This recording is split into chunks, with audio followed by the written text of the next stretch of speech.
नमस्कार, आदाब, सत श्री अकाल, गुड मॉर्निंग मेरे प्यारे दोस्तों। आ गया है आपका होस्ट एंड दोस्त अंकित अवस्थी लेकर ताजा तरीन सवाल जो कि बने हैं कल रात तक की सुर्खियों से। स्वागत है मेरे सभी साथियों का जो मेरे साथ में इस समय लाइव जुड़ चुके हैं, अपने सभी साथियों को लाइव आने का इन्विटेशन भेज चुके हैं, पेन पेपर हाथ में है, इंडिया और वर्ल्ड का मैप साथ में है और जानने के लिए शुरू कर चुके हैं सारी बड़ी खबरें। आइए साथियों, शुरुआत करेंगे आज के सेशन में यह बताने की कि कौन सी खबर आपके लिए बेहद काम की है। उनसे पहले ये जान लेते हैं 5 बड़ी खबरें कौन सी हैं। उनमें सबसे पहली खबर भारत और ब्रिटेन के बीच में फ्री ट्रेड एग्रीमेंट जो कि 2022 की शुरुआत से डिस्कशन में चल रहा है, पूरा 1.5 साल जिसके डिस्कशन में निकल चुका है, ये अभी तक हो क्यों नहीं पा रहा है। और फिर से सुनने में आया है कि 19वें राउंड की वार्ता विफल रही और एक और वार्ता अब अपेक्षित है। तो बड़ा सवाल आज के सेशन में पहला होने वाला है कि भारत और ब्रिटेन के बीच में ट्रेड एग्रीमेंट कहां पर अटका हुआ है, कहां फंसा हुआ है। दूसरी बड़ी खबर जो कि कल पूरे समय अखबार के अंदर या फिर न्यूज मीडिया के अंदर सुर्खियों में रही, उस खबर में है भारत के अंदर नए संसद भवन का इनॉग्रेशन होना। आज इसके बारे में कुछ ग्लिम्स देखेंगे, जानेंगे कि क्या खास रहा, कुछ मतलब इवेंट की जो मेजर हाइलाइट्स हैं उनके बारे में जानेंगे। इसके बाद में तीसरी बड़ी बात जो सबसे ज्यादा जानने योग्य है वो ये है कि भारत ने वर्ष 2022 के अंदर चीता अफ्रीका से मंगवाए थे।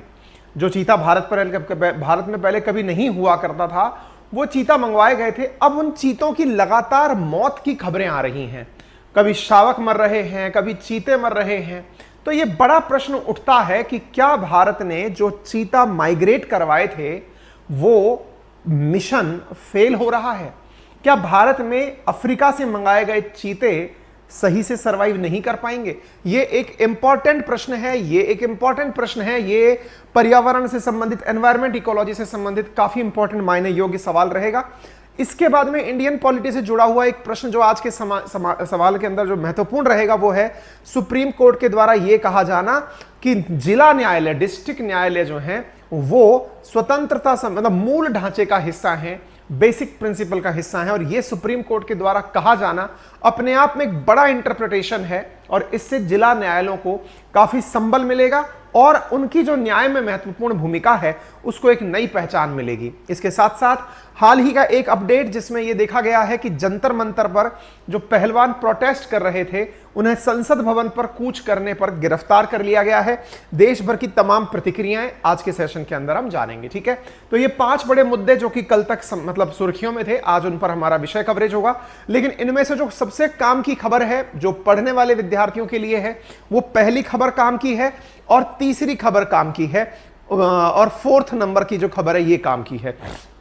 जैसा मैं हमेशा कहता हूं, हर खबर काम की नहीं होती है, लेकिन आपको अवेयरनेस के पॉइंट ऑफ व्यू से कि दुनिया में क्या चल रहा है इसके लिहाज से हम कुछ और बिंदुओं को भी कवर करते हैं। इसके साथ साथ क्वेश्चन यहां पर ये 5 मुद्दे हैं। इसके बाद 6 से लेकर 15 तक के जो सवाल हैं हमारे, उन्हें आप लोगों को 1 लाइनर फॉर्मेट में उपलब्ध कराया जाएगा, 1 डे एग्जामिनेशन के लिहाज से उपलब्ध कराया जाएगा, तो यह आपके लिए उपलब्ध हो जाएगा। एक जरूरी सूचना सेशन की शुरुआत में ही जान लीजिए, जो भी विद्यार्थी राजस्थान प्रशासनिक सेवाओं की हमारे साथ जुड़कर तैयारी करना चाहते हैं उनके लिए बैचेस का रजिस्ट्रेशन 1 तारीख से शुरू किया जा रहा है। 1 तारीख बोले तो 1 जून से आप लोगों के लिए बैचेस की ओपनिंग की जा रही है। उससे पहले आप लोगों से कम्युनिटी पोस्ट कराकर पूछा जाएगा कि आपको 16 सब्जेक्ट कितने टीचर से पढ़ने हैं, नंबर 1। नंबर दूसरा, 16 सब्जेक्ट पढ़ने की फीस क्या होनी चाहिए। कुछ इस प्रकार के सवाल आप लोगों से आज दिन भर पूछे जाएंगे, कल दिन भर पूछे जाएंगे, जब तक बैचेस का ओपनिंग नहीं होता। और आपसे देखा जाएगा कि आप कितनी फीस के अंदर क्या कुछ करना चाहते हैं। आज के सेशन के बाद में हमारे YouTube मीडिया पर, हमारे सोशल मीडिया पर आप सबसे इस प्रकार की पोल की जाएंगी, आप उन पे परफॉर्म कर सकते हैं। ठीक है, चलिए शुरुआत करते हैं आज के मोटिवेशन से। आज का मोटिवेशन है, जो अपनी जिंदगी में कुछ पाना चाहते हैं वो समुंदर में भी पत्थरों के पुल बना लेते हैं। वास्तविकता में तो ये रामायण से जुड़ी पंक्ति है, जब भगवान राम ने लंका फतेह करने के लिए पुल समुद्र के ऊपर भी बना दिया था। कहने का मतलब यह है साथियों, ये अगर शाब्दिक अर्थ पर भी जाएं आप तो इसका सीधा सा अर्थ यह है कि यदि आप चाह लेते हैं कि मुझे कुछ करना है तो उस मांझी की तरह आप पत्थर की जगह, मांझी की तरह आप पहाड़ पर्वत को भी काट सकते हैं, भागीरथ की तरह गंगा ला सकते हैं। साथियों, ये सब जितने भी सवाल या ये चीजें बनी है ना, लाइन बनी है, ये एक्स्ट्रा ऑर्डिनरी के लिए ही बनी है। और एक्स्ट्रा ऑर्डिनरी जो भी धरती पर काम हुए हैं ये केवल विल पावर से हुए हैं। संभवतया हो सकता है जिस व्यक्ति ने एक्स्ट्राऑर्डिनरी काम किया हो वो आपके बराबर टैलेंटेड ना हो। जिस मांझी ने आज ना जाने कितने लोगों को मोटिवेट कर दिया एक पहाड़ को पूरी तरह काट कर, हो सकता है उसने कभी यूपीएससी का एग्जाम क्रैक ना किया हो, पर उसके द्वारा किया गया कार्य ना जाने कितने यूपीएससी एस्पिरेंट्स के लिए आज भी मोटिवेशन का कारण होगा। अर्थ समझिएगा, आप जिस भी काम को कर रहे हैं उसमें आपका IQ कितना है, EQ कितना है, SQ कितना है, वो सब सेकेंडरी चीज है। आपकी विल पावर कितनी है उस काम में। आप कहते हैं ना, करत करत अभ्यास से जड़मति होत सुजान। कहने का अर्थ है साथियों कि यदि आपके जीवन में आपने कोई दृढ़ इच्छा शक्ति ले रखी है कि मुझे ये करना है और पूर्ण समर्पण भाव से आप उस कार्य को करने निकले हुए हैं, तो फिर परिणाम स्वतः ही आपके सामने आकर के बिछ जाते हैं, है ना। तो इसी के साथ में अपने आप को, जो भी आपके लक्ष्य हैं, सुबह सुबह उन लक्ष्यों को पुनः दोहराएं। उन लक्ष्यों पर आप कितने समर्पित हैं उन्हें रिकॉल करें और आज के दिन का प्रारंभ करते हैं। मेरे साथ में रवि, सुरजीत, कृतिका, चंचल, रवि, सभी साथी जो उपस्थित हैं उन सभी को बेहद गुड मॉर्निंग। जल्दी से सेशन को साझा कर दीजिए, सभी साथियों को लाइव आने का इन्विटेशन भेजिए। सबसे पहला जो आज मुद्दा डिस्कस हो रहा है वो क्या है कि इंडिया और यूके फ्री ट्रेड एग्रीमेंट की बात कर रहे हैं, लेकिन अच्छा ये किस लिए इंपॉर्टेंट है? यूपीएससी पेपर 2 और पेपर 3 के पॉइंट ऑफ व्यू से ये काफी इंपॉर्टेंट है। आप सबको मालूम होगा इंडिया ने जनवरी 2022 के अंदर negotiation of India UK free trade agreement शुरू किया था। अर्थात भारत ने यूके के साथ में बातचीत करना शुरू किया था कि हम एक दूसरे के साथ मुक्त व्यापार कैसे कर सकते हैं। बाय द वे, आप मुक्त व्यापार को समझें इससे पहले मैं हल्की सी ब्रीफिंग आपको दे देता हूं ताकि आप इस विषय पर थोड़ी सी पारंगत अपने आप को समझें। देखिए, केवल आसान भाषा में अगर समझने का हो तो यह समझिए कि दो देश जब भी एक दूसरे के साथ व्यापार करते हैं, उदाहरण के लिए आज हमने इंडिया और यूके का जिक्र किया, तो होता यह है कि हम लोग अपने सामान को जब दूसरे देश भेजते हैं तो दूसरे देश को डर लगता है कि कहीं यार ये लोग इस सामान को सस्ता ना बेच दें। सस्ता ना बेचने का अर्थ क्या होता है? उदाहरण के लिए ऐसे समझिए, आप में से बहुत सारे बच्चे अक्सर विदेशों का कंपैरिजन इंडिया से ऐसे ही करते हैं। कैसे? सर, यूके के अंदर पानी की बोतल 400 रुपए की आती है। कॉमन सोचिएगा, एक बार के लिए मैं आपको एक बेहद करीब रूप से समझा रहा हूं। कुछ सर इतने पाउंड की आती है। मान लीजिए सर, जैसे अभी जब मैं दुबई की यात्रा पर था तब हमने 400 रुपए की पानी की बोतल खरीद के पी। हालांकि ऐसा नहीं है कि वहां फ्री में पानी भी नहीं मिलता है, लेकिन जो अपने बिस्लरी का हाल है वो वहां पर उनके दिरहम में चलता है, तो 200 रुपए 300 रुपए कॉमन रेट है। आप एयरपोर्ट पे चले जाइए, कल एक ने पता नहीं कोई एवियाना करके ब्रांड बताया, 300 रुपए की पानी की बोतल। मैं कहा भाई साहब, हम बिस्लरी तलाश रहे थे, आप इसको पिला दिए। खैर, कहने का मतलब क्या है? कहने का मतलब यह है कि आपके दिमाग में एक आइडिया एनी टाइम चलता है, क्या? अरे यार, यूके के अंदर 400 रुपए की पानी की बोतल है भाई। क्यों? क्योंकि अपन का दिमाग कैसे काम करता है, इतने पाउंड की बोतल है, इंडिया में इतने पाउंड का मतलब इतने रुपए होता है, तो इतना रुपया हुआ तो ये इतना रुपया हो गया। आपका दिमाग करेगा यार, अगर मान लो अपन यहां से 20 पानी की बोतलें मंगा लें 20 रुपए के हिसाब से, यार गुरु एक बोतल 400 की जाती है, अपन तो यार सीधे माला माल हो जाएंगे। आपके अंदर अगला वास्को डिगामा जन्म ले लेता है। आपको लगता है अपुनिच भगवान है, अपुनिच ही भगवान के रूप में वास्को डिगामा का पुनर्अवतार है। व्यापार में 60 गुना मुनाफा अपन को ही कमाना है। अब वो जो भावना आपके अंदर आना शुरू होती है ना, अब ऐसी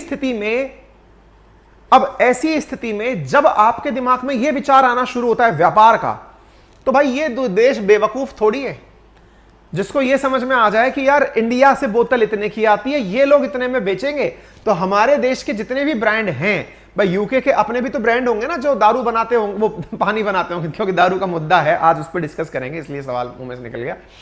वो पानी बनाते होंगे, उनके अपने भी ब्रांड होंगे, तो वो कहेंगे सर इंडिया से अगर इतना सस्ता माल आ गया तो हम तो बर्बाद हो जाएंगे।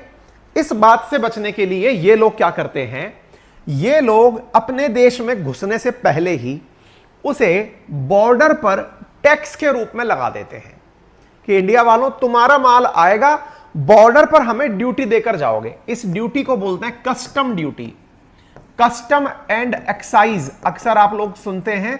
ये वाली वो ड्यूटी है जो बॉर्डर पर वसूल ली जाती है। एक्साइज उत्पादन पर, कस्टम इंपोर्ट एक्सपोर्ट पर, ठीक है। बोले आप यहां पर ये सामान हमें टैक्स के रूप में देके जाओगे। ये टैक्स कितना होता है भाई साहब? कई कई चीजों पर तो 200% तक टैक्स होता है। 150% तक टैक्स होता है, 100% तक टैक्स होता है। बोले क्या बात कर रहे हो? बोले हाँ। फिर एक बार अंदर चला गया तो फिर अलग प्रकार से टैक्स। ये क्यों लगाए गए? अपने मार्केट को बचाने के लिए। आई बात समझ में?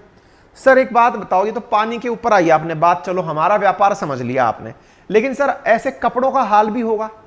भाई इंडिया में 2000 रुपए में ठीक ठाक पहनने लायक शर्ट मिल जाती है सर, बढ़िया जो छोटे मोटे ब्रांड चल रहे हैं उनकी मिल जाती है सर। टेक्निकली अगर मान लिया जाए 100 रुपए का एक पाउंड चल रहा है उदाहरण के लिए, सर अपना काम तो 20 पाउंड में बन गया। और यूके में जाओ तो शर्ट आपको 50 पाउंड से कम नहीं मिलेगी। सर मैं तो शर्ट का ही व्यापार कर लूं। आप जैसी सोच के लोग ही एक्सपोर्ट इंपोर्ट का व्यापार करते भी हैं, इसमें कोई गुनाह नहीं है, लोग ऐसा करते भी हैं। लेकिन इन सब कामों में यहां पर एक बैरिकेड लगा हुआ है जिसे टैक्स कहा गया है। आई बात समझ में? ठीक है, अब रिवर्स चलते हैं। जो समझदारी आप में थी वो क्या इनमें नहीं होगी क्या? बोले यार एक बात बताओ, इंडिया में कौन सी चीज महंगी है? बोले सर इंडियंस जो है ना वो स्कॉच पीने के बड़े दीवाने हैं। स्कॉच? बोले हां। आपको मालूम होना चाहिए यूके के अंदर 4 किंगडम हैं, जिनमें से एक का नाम इंग्लैंड है, एक का नाम वेल्स है, एक का नाम स्कॉटलैंड है, एक का नाम नदर्न आयरलैंड है। अगर आपको याद हो हमने आपको ये 4 चीजें बताई हैं। स्कॉटलैंड की शराब स्कॉच के नाम से विख्यात हुई। बहुत सारी दुनिया की शराबें हैं जो इधर उधर विख्यात हुई, उनमें से स्कॉटलैंड भी था, अंगूरों से बनी शराब।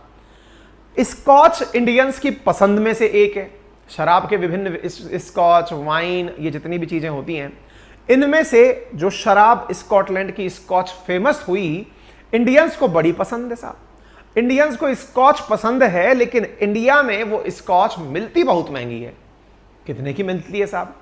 क्योंकि स्कॉच हो भले ही यूके से, लेकिन इंडिया में भी उसकी नकल करके उन्हीं सभी इंग्रेडिएंट्स को डालकर अपना लोकल ब्रांड भी बना लिया। जैसे आजकल पेप्सी, कोका कोला जैसे दिखने वाले बहुत सारे पेय पदार्थ इंडियन मार्केट में तमाम प्रकार के बेवरेजेस कंपनीज ने बना लिए हैं। हमारी कपल कॉपी तो है। आज भले ही मैकडी का बर्गर आता हो, लेकिन इंडिया में ना जाने मैकडी जिसे कितने सारे बर्गर के दुकानें खुल गई, कोई बर्गर फार्म खुल गया, कोई बर्गर किंग खुल गया, सब नकल के बंदर हैं। सबने एक से बढ़कर एक नकल करके अपना लोकल प्रोडक्ट निकाल दिया।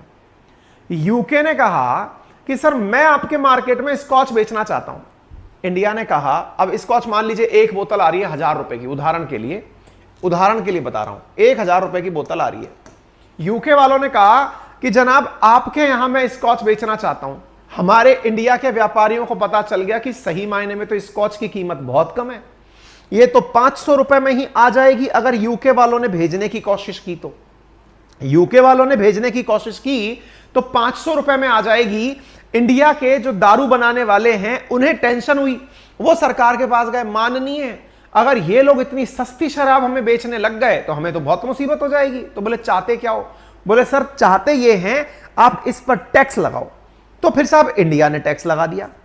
इंडिया ने क्या टैक्स लगाया कि भाई तुम जितना स्कॉच दोगे उस पर 150%, 100% टैक्स दोगे, तब जाकर के हम तुम्हारी दारू बिकने देंगे। चलिए साहब, आपको ज्ञात हो कि इंडिया लगभग 3500 करोड़ रुपए का इनके साथ स्कॉच खरीदता है। अब इतने में अगर इतना टैक्स लग रहा है तो आप अंदाजा लगाइए कि कितना बड़ा वैल्यू है। ठीक है साहब, आगे बढ़ते हैं। बहुत सारी कंपनियां हैं जो इंडिया में ब्रिटेन से काम करती हैं, जैसे कार निर्माता कंपनी। अगर मैं सही हूं तो MG हेक्टर का नाम आपने सुना हो, MG ब्रांड है, मॉरिसन गैराज करके, है ना।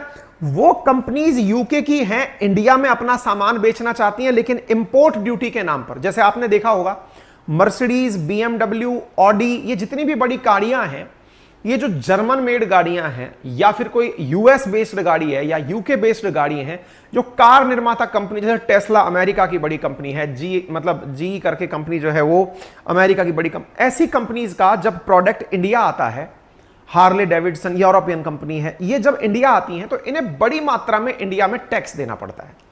टैक्सेशन क्यों देना पड़ता है?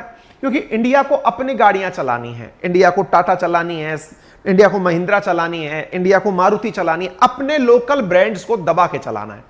ऐसी स्थिति में इंडिया क्या करता है, उनका सेम प्रोडक्ट, आप जानकर आश्चर्यचकित होंगे, जो लोग विदेश नहीं गए हैं, मेरी अभी जब यात्रा मैंने देखी तो उसमें क्या था, इंडिया में जिस गाड़ी को खरीदना बड़ा गर्व का विषय माना जाता है, लेक्सस जैसी गाड़ियां हैं, कोरोला एल्टिस जैसी गाड़ियां जिनकी कीमत मतलब लेक्सस इंडिया में लगभग 80 लाख से ऊपर की गाड़ी है, ये दुबई में टैक्सी बन के चल रही हैं और बड़ी मात्रा में टैक्सी चल रही हैं। क्यों? क्योंकि इंडिया ने उनके इंपोर्ट पर इतना टैक्स लाद रखा है कि असल में वो गाड़ी 30-35 लाख की भी नहीं होगी, लेकिन इंडिया आते आते वो 80 लाख की पड़ जा रही है। ऐसे ही इंडिया के अंदर बहुत बड़ी गाड़ियां जिन्हें आप ऑडी, BMW, मर्सिडीज मानते हैं, ये असल मायने में बाहर एक नॉर्मल गाड़ी की तरह है। क्यों? क्योंकि वहां पर उस गाड़ी का निर्माण हो रहा है और टैक्स हो नहीं रहा है। हमारे देश में अपने लोकल उद्योगों को बढ़ावा देने के लिए उन पर कई कई गुना टैक्स वसूला जाता है ताकि हमारा व्यापार बढ़ा। बोले सर इसमें तो बुराई क्या है, ये तो अच्छी बात है ना, अपने देश के उद्योगों को बढ़ावा देना ये तो अच्छी बात है, बुरा क्या है इसमें? मैंने कहा बुरा कुछ नहीं है, लेकिन अगर आपको यह पता चले कि आपकी इन गतिविधियों के कारण ओवरऑल जो आपका व्यापार हो रहा है वो घाटे में जा रहा है, अब इसका क्या मतलब निकला, अब मैं आपको वो बताता हूं। देखो मेरे प्यारे साथियों, मान लो उदाहरण के लिए इंडिया यूके से व्यापार करके, आयात और निर्यात करके $50 बिलियन का व्यापार करता हो। एक बार के लिए एक रफ नंबर ले लिया हमने। इस 50 बिलियन में से मान लीजिए इंडिया $2 बिलियन का मुनाफा कमाता हो। भाई हम ट्रेड सरप्लस में रहते हैं यूके के साथ में, एक नंबर ले लीजिए इमेजिनरी। अब अगर हम इतना मुनाफे में रहते हैं, अब किसी ने हमसे यह कहा कि मान लीजिए कि आपने टैक्स कम कर दिए, बोले ठीक है, तो हो सकता है ये 2 बिलियन आपका 1 बिलियन ही रह जाए। बोले हां ये बात भी सही है, हो सकता है भाई टैक्स कम कर दिए तो हमारा मुनाफा कम रह जाए, ठीक बात है। लेकिन अगर आपने टैक्स कम कर दिए तो व्यापार बढ़कर के 50 बिलियन की जगह $100 बिलियन भी तो हो सकता है। बोले हां यार ये तो किसी ने सोचा ही नहीं। तो अगर $100 बिलियन व्यापार पहुंच सकता है, 50 बिलियन पर 1 बिलियन आप लाभ कमाते हैं, तो 100 बिलियन पर भी तो 2 बिलियन कमा लेंगे। बोले हां। बोले इसमें फायदा क्या हुआ? बोले इसमें फायदा यह हुआ कि लाभ तो आपका वहीं की वहीं रहा, लेकिन विचार करिए $100 बिलियन का व्यापार बनाने के लिए आपके देश की जो कंपनीज हैं उन्हें कितना रोजगार मिल गया। आपके देश के जो लोग काम कर रहे हैं, जो फैक्ट्रीज में काम कर रहे हैं, $100 बिलियन का व्यापार अगर करेंगे तो सोच कर देखिए कि उन्हें कितना रोजगार मिलेगा। इसी को दिमाग में रखकर देश आपस में फ्री ट्रेड एग्रीमेंट की बातें करते हैं। दोबारा सुन लीजिए, फ्री ट्रेड एग्रीमेंट का अर्थ हुआ दो देश आपस में व्यापार करते समय अपने टैक्सेस को मिनिमम कर देंगे। फ्री शब्द का अर्थ होता है 0% कर देंगे, लेकिन असल में 0 कभी नहीं हो पाता, क्योंकि 100% सामान में से 2-5% सामान ऐसे होते हैं जिन पर हर देश टैक्स वसूलना चाहता है। यह केवल कस्टम यूनियन जैसे कि यूरोपियन यूनियन, उनमें ही संभव है कि वो लोग एक दूसरे से टैक्स ना वसूलें। अदरवाइज भारत ऑस्ट्रेलिया का चाहे फ्री ट्रेड हो चाहे यूएई का हो, हम किसी ना किसी प्रोडक्ट पर कुछ ना कुछ परसेंटेज तो फिर भी लेते हैं, ताकि उनका आधिपत्य हम पर ना हो जाए और हमारा आधिपत्य उन पर ना हो जाए। फिर भी बाय एंड लार्ज इसे फ्री ट्रेड एग्रीमेंट कहा जाता है। उसका उद्देश्य क्या है? उद्देश्य होता है कि जो वर्तमान में वैल्यू है व्यापार की, उस वर्तमान वैल्यू को बढ़ाकर डबल कर दिया जाए। उससे सरकारों को तो राजस्व में ज्यादा लाभ नहीं होता, किसी भी देश की सरकार को, लेकिन सरकार का जो सबसे बड़ा ऑब्जेक्टिव है वो है देश की जीडीपी को बड़ा करना। आप 50 बिलियन से जब 100 बिलियन जाएंगे तो जीडीपी ग्रो करेगी, नंबर एक। नंबर दूसरा, आपके लोगों को रोजगार मिलेगा, नए अवसर खुलेंगे, नई कंपनीज आएंगी, विदेशी निवेश आएगा। इसलिए दो देश आपस में मुक्त व्यापार समझौता करते हैं। उम्मीद है आप लोगों को मुक्त व्यापार समझौते का जो मूल अर्थ है वो थोड़ा बहुत समझ में आया हो कि ये करना क्यों चाहते हैं।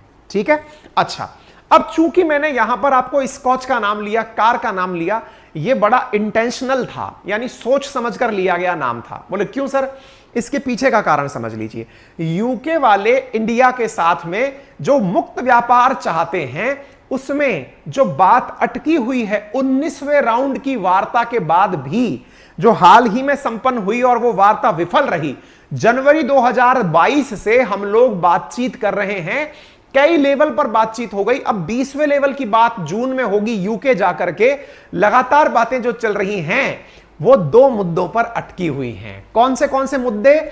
यूके हमसे चाहता है, यूके क्या चाहता है कि इंडिया वाले एक तो स्कॉच पर, भाई स्पेलिंग नहीं आती अपन को स्कॉच की तो हिंदी में लिख दे रहे हैं, स्कॉच पर जो शराब है उस पर, और दूसरा जो गाड़ियां हैं ब्रिटेन द्वारा निर्मित उनके ऊपर टैक्सेशन में राहत दे। यानी कि कार में और स्कॉच में टैक्सेशन पर राहत दे। इंडिया सरकार अड़ी हुई है, नहीं देंगे। वहीं दूसरी तरफ इंडिया वालों ने भी पेच फंसा रखा है उनके लिए।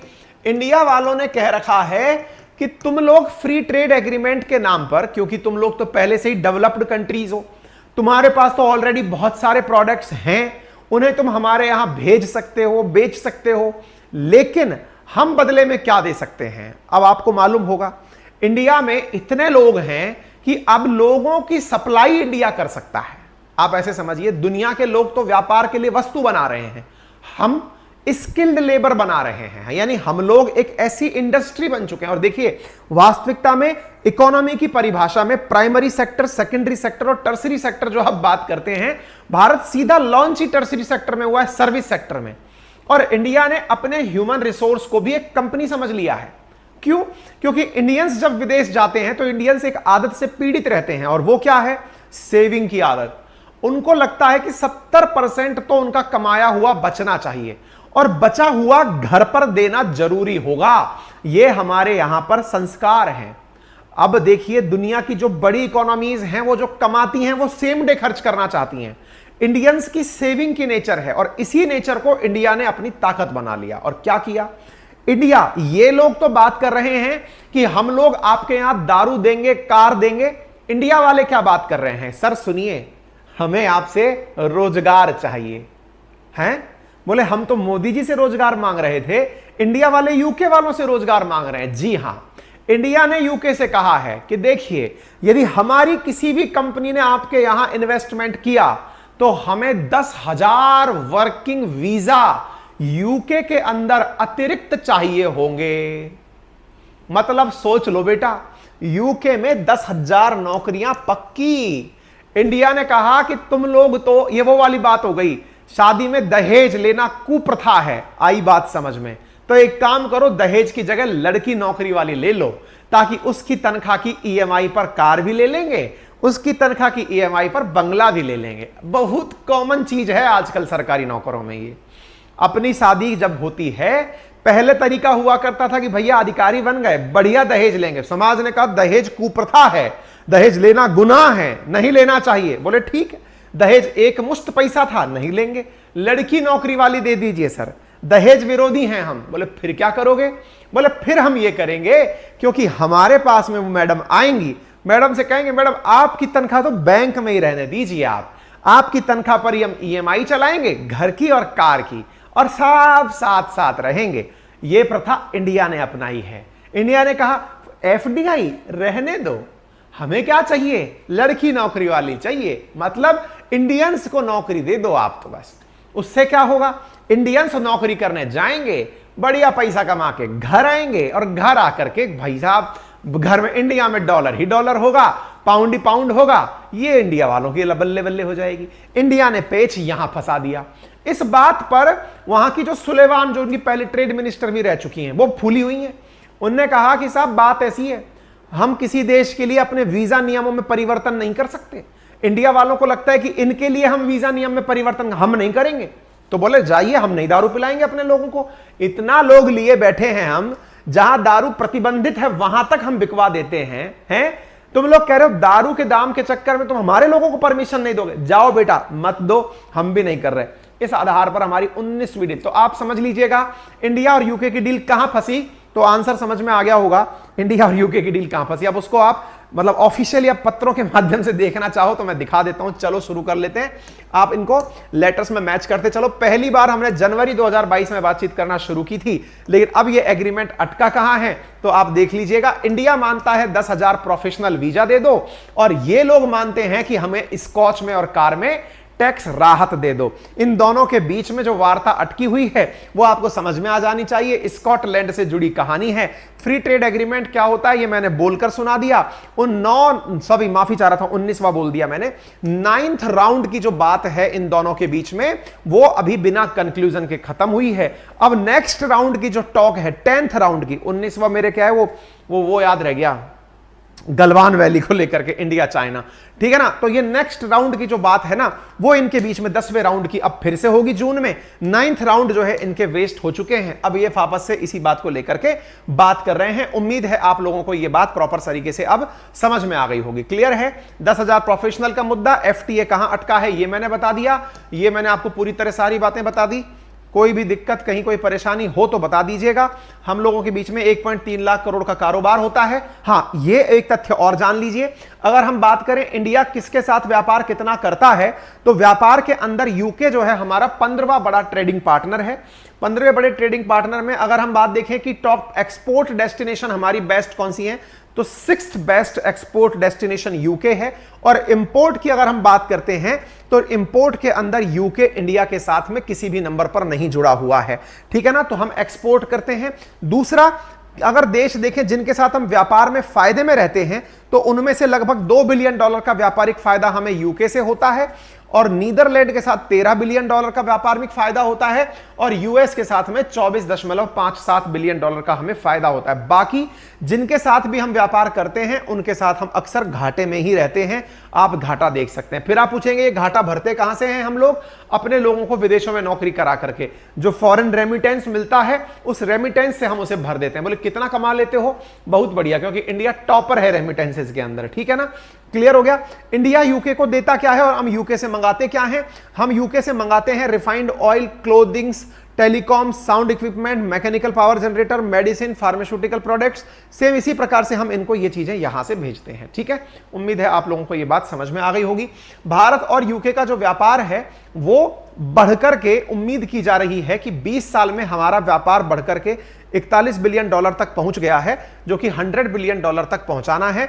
यह भविष्य का टारगेट है, ठीक है। उम्मीद है आप लोगों को यह बात समझ में आ जाएगी। ये मैडम है जिन्हें दिक्कत आती है इन सबसे, क्लियर कर दिया है मैंने। अब तो कोई दिक्कत है नहीं। यूके में 15 लाख भारतवासी रहते हैं, ठीक है। क्लोज्ड इकोनॉमी, क्लोज्ड इकोनॉमी वो इकोनॉमी होती है जिसको और इकोनॉमीज के साथ में व्यापार नहीं करना होता है, जैसे नॉर्थ कोरिया, ठीक है, ठीक है। आकांक्षा लिख रही है सर आरएनए के नोट्स कैसे बनाएं? बेटा आकांक्षा, आरएनए के नोट्स मंथली, अभी 1 तारीख आ जाने दो, उसके बाद 1 से लेकर 7 तारीख के बीच में प्रॉपर नोट्स बन करके अपनी पाठशाला एप्लीकेशन, जिसका लिंक कमेंट बॉक्स में दिया हुआ है, वहां पर आपको ई बुक सेक्शन में मिल जाएंगे। जो लास्ट मंथ में हमने पढ़ाया है उसका पूरा की पूरा कंटेंट एक ही जगह पर प्राप्त हो जाएगा, ठीक है। क्लियर, कोई दिक्कत परेशानी? फिर से मैं बता दूं, 1 ही तारीख के दिन हम लोग आपके सामने बैच अनाउंस करेंगे।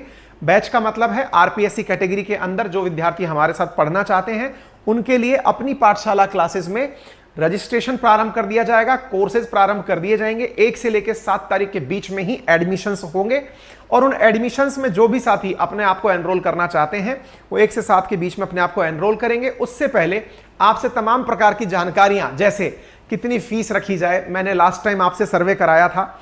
16 सब्जेक्ट हैं तो 16 सब्जेक्ट के अंदर, हाँ 16 सब्जेक्ट हैं तो 16 सब्जेक्ट के अंदर राजस्थान की जितनी भी बड़ी संस्थान हैं उनकी फीस 50,000 से ऊपर है, 40-50 हजार रुपए टाइप से है। ऑनलाइन की फीस बता रहा हूं, ऑफलाइन तो लाख रुपए है। लेकिन आप ऑनलाइन में मुझसे कितनी फीस अपेक्षित करते हैं, अपेक्षा करते हैं, वो मैंने अक्सर आपसे कमेंट बॉक्स में पूछा है, आप बताते रहिएगा और हम आपके साथ में उसी विषय पर आगे बढ़ते हुए प्रॉपर टीचर्स के आपको मैं तस्वीर फोटो दिखा के कि कौन कौन पढ़ाने वाला है, क्या क्या पढ़ाने वाला है, कितने टीचर जुड़ने वाले हैं, वो सारी बातें आपके साथ साझा की जाएंगी, ठीक है। बाकी हम कैसे पढ़ाते हैं, क्या करते हैं, आप एप्लीकेशन पर जाकर हमारा डेमो वीडियो देख सकते हैं। क्लियर? फिलहाल के लिए इतना ही। अपना ख्याल रखें, बड़ों का सम्मान करें, छोटों को प्यार दें, अपना व्यक्तित्व इस प्रकार से विकसित करें कि महिलाएं आपके साथ सुरक्षित और सम्मानित महसूस करें। धन्यवाद।